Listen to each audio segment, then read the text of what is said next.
Hello नमस्कार साथियों, आप सभी का स्वागत करते हैं फिक्स टारगेट 2.0 परिवार के एक और नई क्लास में। जितने भी स्टूडेंट मिथिला यूनिवर्सिटी से डिग्री पार्ट 3 का एग्जाम 2024 में देने वाले हैं और जिस स्टूडेंट का पॉलिटिकल साइंस ऑनर्स है, तो आप लोग आज के इस पूरी क्लास को शुरू से लेकर अंत तक जरूर देखिएगा।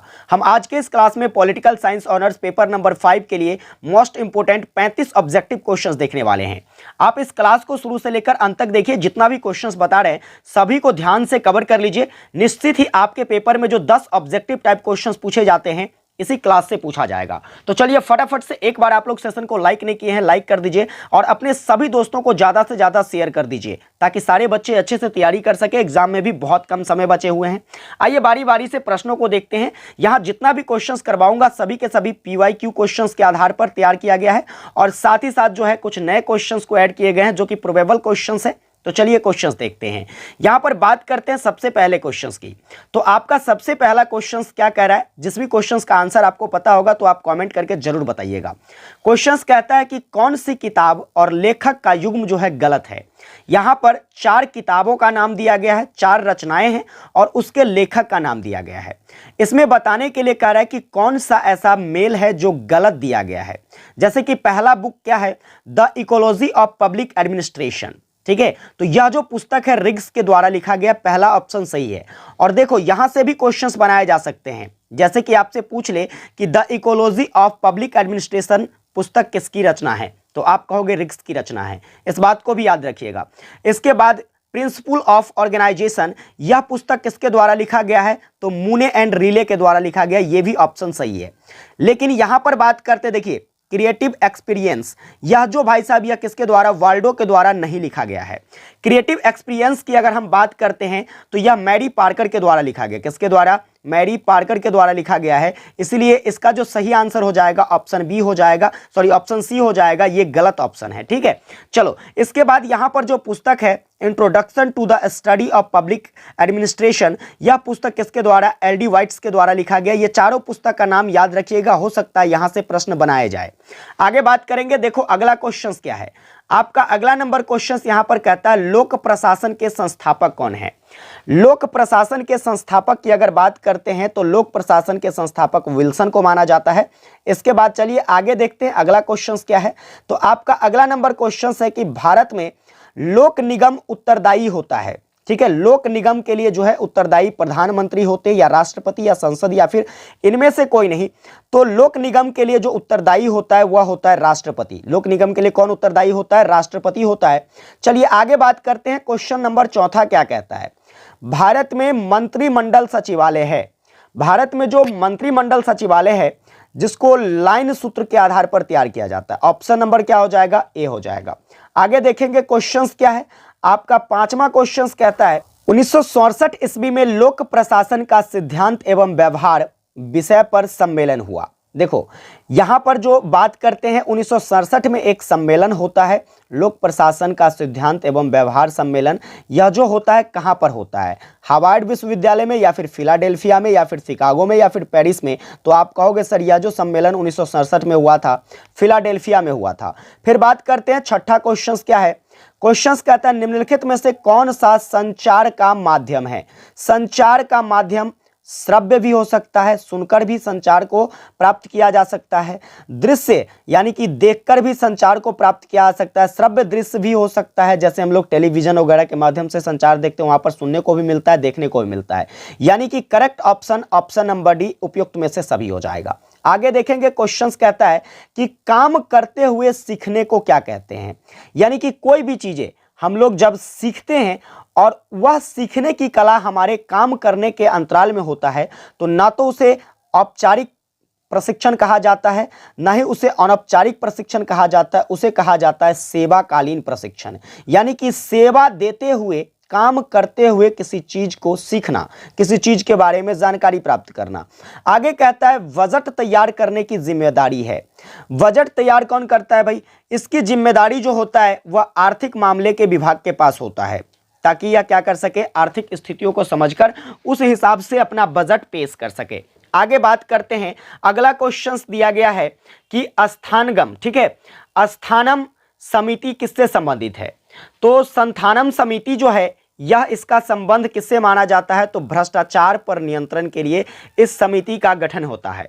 आगे बात करते हैं, क्वेश्चंस कहता है नेक्स्ट नंबर कि निम्नलिखित में से किसे लोक वित्त प्रहरी, ठीक है, लोक वित्त प्रहरी जो है यह किसे कहा जाता है? स्टार लगाइएगा, पूछी जा सकती है। और इसका जो आंसर हो जाएगा लेखा नियंत्रक एवं महालेख परीक्षक को क्या कहा जाता है? तो लोक वित्त प्रहरी कहा जाता है। आगे क्वेश्चंस कहता है 11 नंबर कि ऐसा कौन सा देश है जहां प्राचीन काल में प्रतियोगिता के माध्यम से लोक सेवा में भर्ती होती है? तो वह देश जो है कौन सा देश है? तो आप कहोगे सर चाइना देश जो है, जहां पर प्राचीन काल में जो है प्रतियोगिता के आधार पर लोक सेवा में क्या होती थी? तो भर्ती होती थी। आगे बात करते हैं, क्वेश्चन है कि ऐसा कौन सा देश है जहां लूट पद्धति के आधार पर भर्ती करने का लंबा इतिहास रहा है? तो वह देश आपका अमेरिका है, जहां पर लूट पद्धति के आधार पर भर्ती की प्रक्रिया होती थी। ठीक है, चलो आगे बात करते हैं। क्वेश्चन है कि आधुनिक समय में समुचित भर्ती प्रणाली प्रारंभ करने का श्रेय यह किस देश को दिया जाता है? तो यह जो है भाई साहब प्रसा को दिया जाता है। प्रसा एक ऐसा देश है जहां पर समुचित रूप से भर्ती प्रणाली होती है। कहोगे क्या मेरा इंडिया नहीं है? नहीं है, हमारे इंडिया में कोई भी भर्ती प्रणाली के लिए समुचित व्यवस्थाएं तो की गई है, लेकिन इसमें भ्रष्टाचार काफी ज्यादा देखने को मिलता है। तो इन सभी बातों को लेकर हम भारत को इसकी श्रेणी में नहीं रख सकते हैं। वह आधुनिक समय में प्रसा ऐसा देश है जहां पर भर्ती की प्रणाली जो है यह समुचित रूप से प्रारंभ होती है। आगे देखेंगे, क्वेश्चंस कहता है लोक सेवा के लिए आवश्यक सामान्य अर्हता है। तो लोक सेवा के लिए हमें किसकी आवश्यकता होती है? विशेष रूप से नागरिकता की आवश्यकता होती है। आगे देखेंगे, क्वेश्चंस कहता है यहां पर कि निम्नलिखित में से कौन सा गुण संक्षिप्त उत्तर परीक्षा का नहीं है? तो यहां पर संक्षिप्त उत्तर परीक्षा की बात करें तो प्रश्नों की जांच निष्पक्ष व वस्तुनिष्ठ होती है, यह बात तो सही है। ठीक है, इसके बाद देखो यह पद्धति पूर्ण रूप से व्यक्ति निरपेक्ष होता है, यह भी बात सही है। फिर इस पद्धति में कंप्यूटर का प्रयोग आसानी से किया जा सकता है, यह भी सही है। ऑब्जेक्टिव वाला में क्या होता है? तो कंप्यूटर से कॉपी वगैरह चेक हो जाती है, यानी कि इसमें अभिव्यक्ति की शक्ति एवं चिंतन की स्पष्टता का पता लगता है। ये बात जो है यह क्या है? तो यह एक संक्षिप्त उत्तर परीक्षा का गुण है। ठीक है, गुण नहीं है। आगे देखेंगे क्वेश्चंस क्या कहता है। आपका नेक्स्ट क्वेश्चन से लोक सेवा में अनुभव को अधिक महत्व दिया जाता है। वह ऐसा कौन सा देश है जहां पर लोक सेवा में अनुभव को विशेष महत्व मिलता है? तो वह है अमेरिका। कौन है? अमेरिका में लोक सेवा के लिए जो है अनुभव को महत्व दिया जाता है। आगे बात करें, क्वेश्चंस कहता है प्रशिक्षण का मुख्य उद्देश्य जो होता है यह क्या है? तो प्रशिक्षण का जो मुख्य उद्देश्य होता है वह होता है दक्षता। क्या होता है? दक्षता प्राप्त करना। आगे है अगला क्वेश्चन, निम्नलिखित में से कौन सा कथन सही है? तो सही कथन की अगर पुष्टि करें तो यहां पर ध्यान से समझना, कहता है प्रशिक्षण से सामान्य कर्मचारी ईमानदार कर्मचारी बन जाता है। स्वाभाविक सी बात है, जब प्रशिक्षण दिया जाएगा तो परिवर्तन तो आएगी ही। एक चोर को भी अगर उसे साधु बनने की शिक्षा दिया जाए तो वह साधु बन सकता है, एज वेल एज उंगली माल डाकू। ठीक है, तो यहां पर यह ऑप्शन तो बिल्कुल सही लग रहा है। ठीक है, इसके बाद देखो कहता है कि प्रशिक्षण से सामान्य कर्मचारी कुशल कर्मचारी बन सकता है। ठीक है, प्रशिक्षण से क्या हो सकता है? तो सामान्य कर्मचारी जो है कुशल कर्मचारी बन सकता है, यह भी बात एक तरीका से सही है। प्रशिक्षण से सामान्य कर्मचारी विद्वान कर्मचारी बन जाता है, यह भी सही है। प्रशिक्षण से सामान्य कर्मचारी साहसी कर्मचारी बन जाता है, यह भी सही। लेकिन इसमें बातें तो हर एक चीजें तार्किक है, लेकिन ऑप्शन के अकॉर्डिंग अगर बात करें तो यहां पर कौन सा कथन जो है सबसे उपयुक्त मानी जाती है? जैसे एक टीचर को ट्रेनिंग करना होता है, किसके लिए? तो उसके कौशल के विकास के लिए, यानी कि इसका जो करेक्ट आंसर हो जाएगा यहां पर यह ऑप्शन बी हो जाएगा कि प्रशिक्षण से सामान्य कर्मचारी क्या होता है? तो कुशल कर्मचारी बन जाता है। समझ में आई बात? आगे देखो क्वेश्चंस कहता है निम्नलिखित में से कौन सी प्रशिक्षण की विधि नहीं है? प्रशिक्षण की विधि की बात किया जाए तो आपका सामूहिक प्रशिक्षण तो होता ही है, कार्य पर निर्देश इसमें तो होता है, लिखित परिपत्र भी इसमें होता है, लेकिन दार्शनिक विधि जो है प्रशिक्षण की नहीं होती है। समझ गए? आगे देखोगे क्वेश्चंस क्या कहता है। तो आपका क्वेश्चंस निम्नलिखित में से कौन सा औपचारिक प्रशिक्षण का भाग नहीं है? औपचारिक प्रशिक्षण की बात करें तो इसमें प्रवेश पूर्व प्रशिक्षण होता है, इसके बाद देखो तो अनुभव पर आधारित प्रशिक्षण जो है यहां पर नहीं होता है।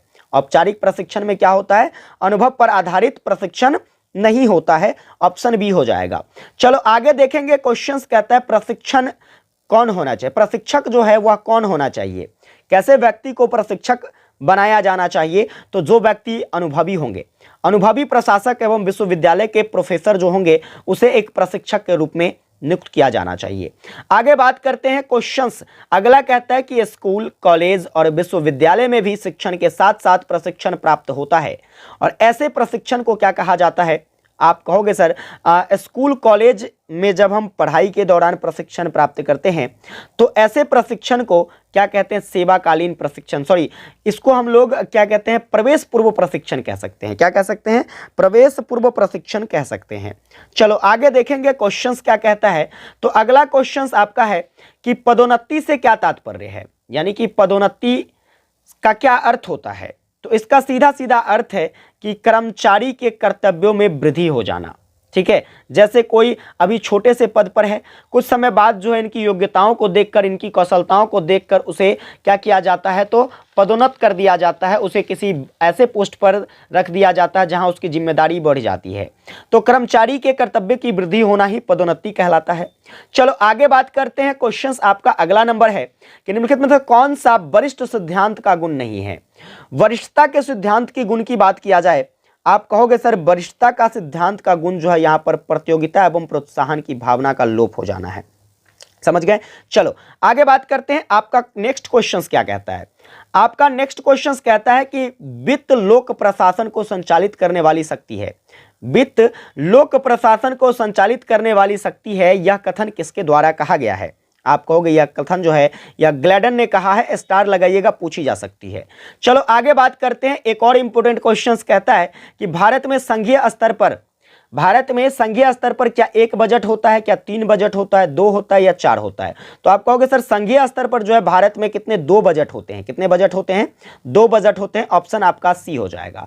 चलो आगे बात करते हैं। आपका 27 नंबर क्वेश्चन कह रहा है कि भारत में वित्तीय व्यवस्था की प्राथमिक इकाई किसे माना जाता है। तो भारत में वित्तीय व्यवस्था की जो प्राथमिक इकाई है, प्राथमिक भाग है, उसे जिला कोषागार कहा जाता है। चलो आगे बात करते हैं। क्वेश्चंस क्या है आपका नेक्स्ट नंबर क्वेश्चंस है कि राजनीति प्रशासन द्वैताभाव का समर्थन करने वाला विद्वान कौन सा है। राजनीति प्रशासन द्वैताभाव का समर्थन करने वाले विद्वान की बात करें तो आपका क्या हो जाएगा, गुडनाउ तथा वुड्रो विल्सन हो जाएगा, ऑप्शन सी। आगे देखेंगे क्वेश्चंस कहता है 29 नंबर कि राजनीति प्रशासन द्वैताभाव पर प्रहार करने वाले विद्वान कौन है। तो आपका वाल्डो जो है यह राजनीति प्रशासन द्वैताभाव पर क्या करता है, करारा प्रहार करता है। आगे बात करते हैं। क्वेश्चंस स्टार लगाइएगा, पूछा जाने वाला है कि द एडमिनिस्ट्रेटिव स्टेट नामक पुस्तक किसकी है। तो आप कहोगे सर यह जो पुस्तक है यह किसके द्वारा लिखा गया है। यहां पर इनमें से किसी के द्वारा नहीं लिखा गया है। चलिए आप लोग कमेंट करके बताइए कि द एडमिनिस्ट्रेटिव स्टेट पुस्तक जो है इसकी रचना किसके द्वारा की गई है। आगे बढ़ते हैं। क्वेश्चंस आपका अगला नंबर क्या कहता है। नेक्स्ट है कि नीति का निर्माण, ठीक है, नीति का निर्माण ही लोक प्रशासन है, यह किसका विचार है। आप कहोगे सर यह विचार जो दिया गया है पॉल एच एपलबी के द्वारा कहा गया है कि नीति का निर्माण ही लोक प्रशासन है। आगे बात करते हैं। तो आपका अगला क्वेश्चन कहता है कि एक सामान्य मान्यता के अनुसार लोक प्रशासन विषय जो है यह कब प्रारंभ होता है। तो आपका जवाब होगा सर 1887 ईस्वी में एक सामान्य मान्यता के आधार पर लोक प्रशासन विषय जो है आरंभ होता है। चलो आगे बात करते हैं। तो 33rd क्वेश्चन है, कहता है कि लोक प्रशासन में व्यवहारवादी अध्ययन के प्रमुख क्षेत्र कौन से हो सकते हैं। तो यहां पर जो है क्या है, निर्णय निर्माण या फिर नेतृत्व या फिर अभिप्रेरणा या फिर उपयुक्त में से तीनों। तो आप कहोगे सर लोक प्रशासन में व्यवहारवादी अध्ययन का जो प्रमुख क्षेत्र माना जाता है वह इनमें से तीनों हो जाएगा। चलो आज के इस क्लास का सेकंड लास्ट क्वेश्चन देखते हैं। कहता है कि लोक प्रशासन में व्यवहारवादी अध्ययन से निम्नलिखित महत्वपूर्ण उपागम का प्रचलन हुआ है। तो वह कौन सा उपागम है। तो निर्णय निर्माण उपागम है जिसका प्रचलन लोक प्रशासन में व्यवहारवादी अध्ययन से होता है। आखिरी क्वेश्चन हम लोग देखेंगे आज के इस क्लास का। कहता है व्यवहारवाद के उदय का प्रमुख कारण क्या हो सकता है। तो व्यवहारवाद के उदय का जो सबसे प्रमुख कारण है वह यहां पर क्या हो जाएगा, शास्त्रीय विचारधारा के प्रति असंतोष का भाव। ठीक है, तो कुल मिलाकर ये 35 क्वेश्चंस आपको मैंने कराए हैं। इसके बाद एक और क्लास जिसका लिंक मैंने डिस्क्रिप्शन में दे दिया है, वहां पर भी 50 क्वेश्चंस मैंने आपको पेपर नंबर 5 के लिए करवाया है। आप इस 2 क्लास को देख लीजिए, लगभग 80 से 85 क्वेश्चंस हो गए आपके। अगर इतने सारे क्वेश्चंस को आप कवर कर लेते हो, परीक्षा में आपसे जो 10 ऑब्जेक्टिव क्वेश्चंस पूछे जाएंगे, इजीली आप उसको हल कर पाओगे। तो एक बार आप लोग कमेंट करके बता देना मेरे भाई, क्लास आपको कैसी लगी। फटाफट से आप लोग कमेंट कीजिए क्लास आपको कैसी लगी। और अगर क्लास आपको हेल्पफुल लगती है, चैनल पर नए हैं, सब्सक्राइब करके नोटिफिकेशन बेल ऑन कर लीजिएगा, ताकि आने वाली पेपर नंबर 6, पेपर नंबर 7 और पेपर नंबर 8 की क्लास आपको एट टाइम मिल सके, आप अपनी तैयारी अच्छी कर सके और पेपर में बढ़िया से लिख सके। विशेष आप लोगों को इतना ही कहूंगा कि सपोर्ट कीजिए, ज्यादा से ज्यादा लोगों के बीच शेयर कीजिए, चैनल पर नए सब्सक्राइब कर लेना। मिलेंगे आप लोगों के साथ अगली वीडियो में। जय हिंद, वंदे मातरम।